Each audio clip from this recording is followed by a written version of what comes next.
Selamat pagi anak-anak, ketemu lagi bersama Ibu dalam mata pelajaran Bahasa Indonesia.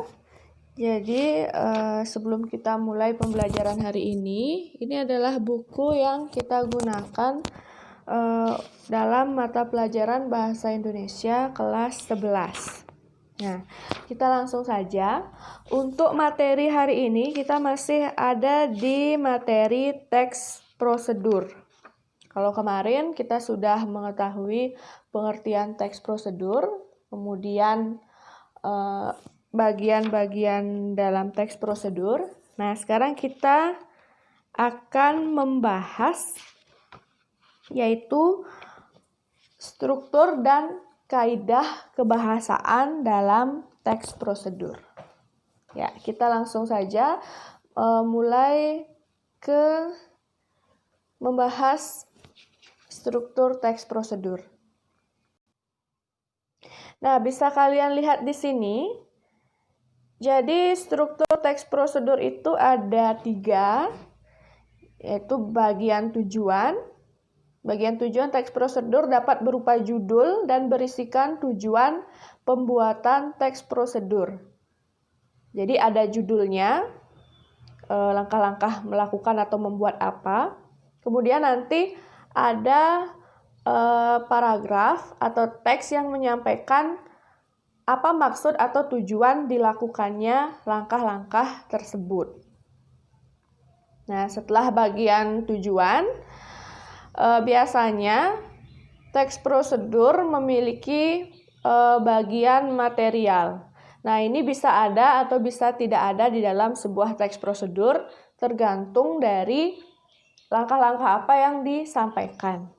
Nah, bagian material berisikan bahan-bahan, alat-alat atau material yang diperlukan.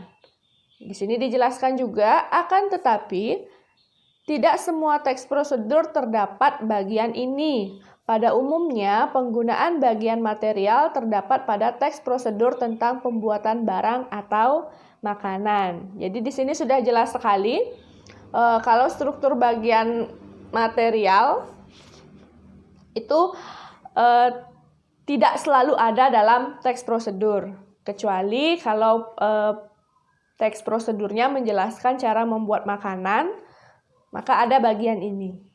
Contohnya, misalnya bahan-bahan. Nah, ketika membuat teks prosedur cara membuat nasi goreng, biasanya ada bagian material ini yang menyampaikan bahan-bahan apa saja yang diperlukan untuk membuat nasi goreng. Kemudian setelah bagian material yang mungkin ada atau tidak, nah kita lanjut ke struktur selanjutnya yaitu bagian langkah-langkah. Nah, dalam teks prosedur, bagian langkah-langkah ini pasti selalu ada. Bagian ini berisikan langkah-langkah yang harus ditempuh untuk memperoleh hasil sesuai dengan tujuan teks prosedur tersebut. Jadi langkah melakukan sesuatu itu ada di bagian ini. Sudah jelas ya? Itu ada 3, bagian tujuan, bagian material, dan bagian langkah-langkah. Kalau bagian material itu tergantung jenis teksnya, bisa dicantumkan atau tidak dicantumkan.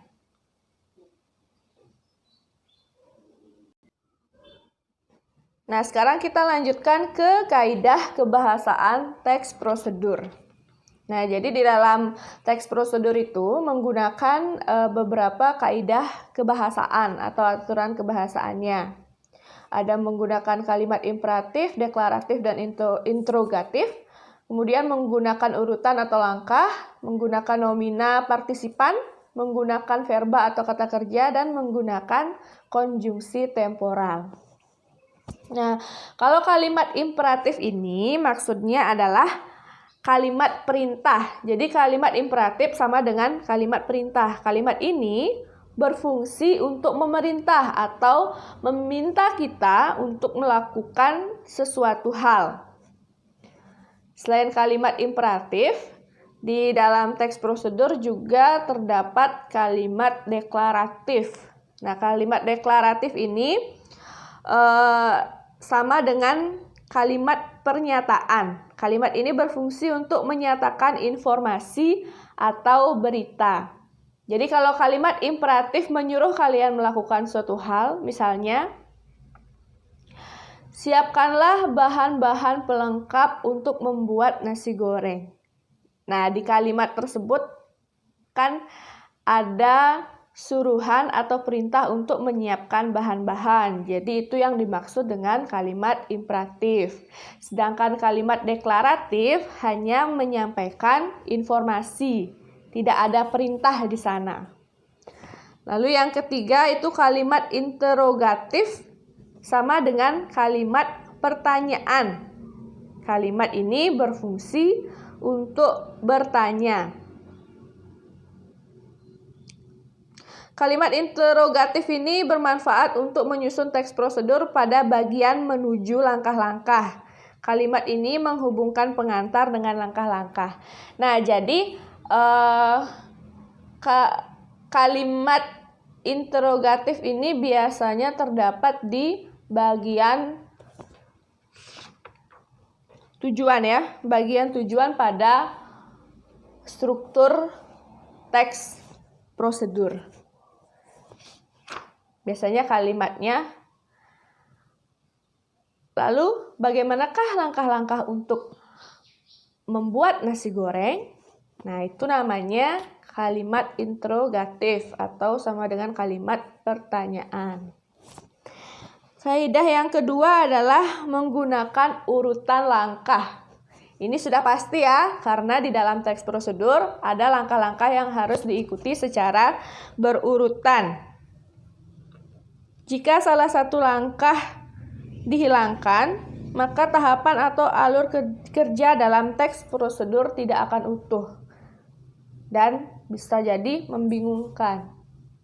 Nah, urutan langkah ini biasanya ditandai dengan kalimat atau kata pertama-tama atau pertama, lalu kedua, kemudian.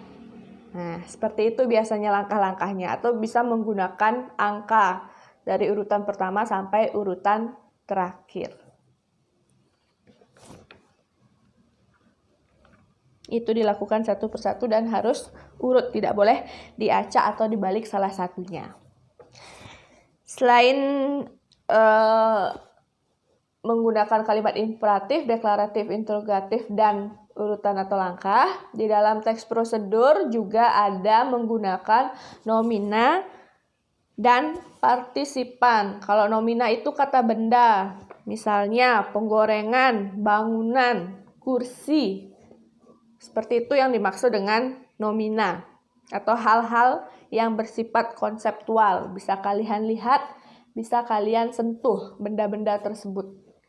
Sedangkan untuk partisipan, itu contohnya pengendara, Anda, kita. Itu disesuaikan dengan maksud kalimat. Misalnya untuk kalimat yang menggunakan partisipan, sebelum Anda mengendarai sepeda motor, ingatlah untuk menggunakan helm. Nah, kalimat itu mengandung partisipan dan nomina. Partisipannya adalah Anda, nominanya adalah helm. Itu contohnya. Kemudian menggunakan verba atau kata kerja. Verba atau kata kerja ini untuk menunjukkan aksi, peristiwa, keadaan. Contoh verba atau kata kerja misalnya menulis, melihat, menyaksikan, menonton, menggoreng, memukul, seperti itu ya. Itu namanya kata kerja yang mengacu pada tindakan fisik.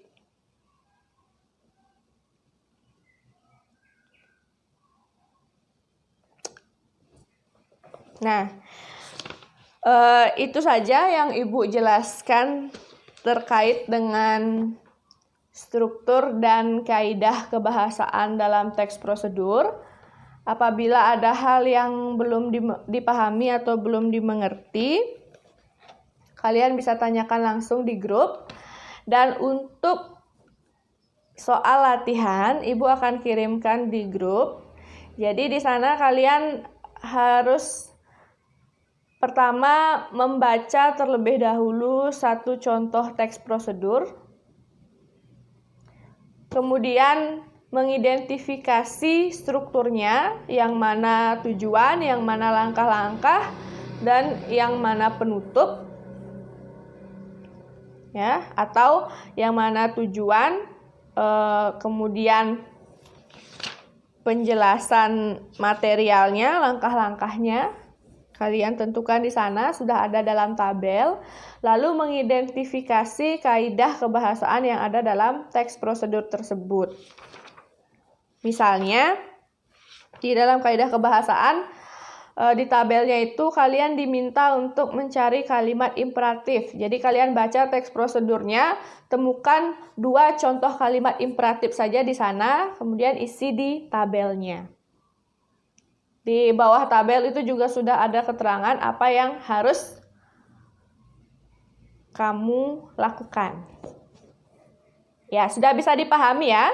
Jadi materi kita hanya itu hari ini supaya tidak terlalu banyak dan kalian nanti kewalahan.